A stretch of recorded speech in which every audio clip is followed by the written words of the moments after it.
కుంభరాశి వారికి శ్రీ పరాభవ నవ సంవత్సరంలో ఆదాయ వ్యయాలు అసమానతత్వంలో ఉన్నప్పుడు ఒకవైపు ఏలనాటి శని చివరార్థక సంచార స్థితిలో ఉండగా అదే కాకుండా రాశిలోనే త్రిగ్రహ సంచార స్థితి ధనావాకు కుటుంబ స్థానంలో ఏడాది తర్వాత రవి భగవానుడితో కలిపిన శని భగవాను ఉన్నప్పుడు అనేక రకాలమైన ఆర్థిక ఇబ్బందులు మానసిక ఒత్తిడికి గురయ్యే పరిస్థితి చాలా అధికంగా ఉంది.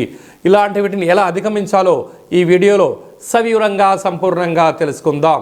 కుంభరాశిలో ఏ నక్షత్రాలు వస్తాయనగా ధనిష్ఠ నక్షత్రంలోని 3వ పాదం 4వ పాదం, శతభిష నక్షత్రంలోని 4 పాదాలు, పూర్వభాద్ర నక్షత్రంలోని 1, 2, 3 పాదములు కలిపితే కుంభరాశి. రాశాధిపతి శని భగవానుడు. రాశిలోనే రుణరోగ శత్రుకారకుడు కుజుడు ఉండడం వలన కుజదోషము, ఆదాయ వ్యయాల్లో ఆర్థిక పరిస్థితి ఉన్నప్పుడు అధికమైన కోపము, తన కోపమే తన శత్రువు అన్నట్టుగా మీ కోపమే మీకు శత్రువుగా మారి అనారోగ్యం తీసుకుని రావడము, దీర్ఘకాలిక వ్యాధులైనటువంటి బ్రెయిన్ స్ట్రోక్ లాంటివి, నరాల బలహీనత లాంటి వ్యాధులు వచ్చే పరిస్థితి అధికంగా ఉంది. ధనావాకు కుటుంబ స్థానంలో ఆత్మకారకుడు రవి, ఆరోగ్యకారకుడు శని భగవానుడు ఉండడం వలన మీరు ఎన్నో రకాలుగా బాధలు చూశారు. కానీ ఇలాంటి కాల సమయంలో ఇది పరీక్షా కాలము అని చెప్పి గమనించగలగాలి.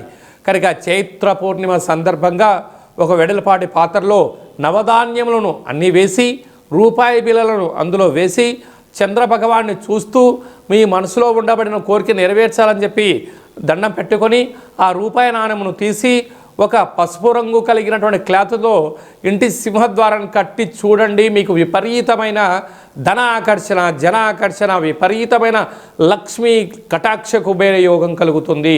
తదనంతరం ఈ యొక్క నీటిని తీసుకుని వెళ్ళి గోమాతకు సమర్పించడం కానీ ప్రవహించే నీటిలో వేయడం వలన సకల గ్రహ దోషాలు పటాపంచలైపోతాయని చెప్పి కూడా గమనించాలి.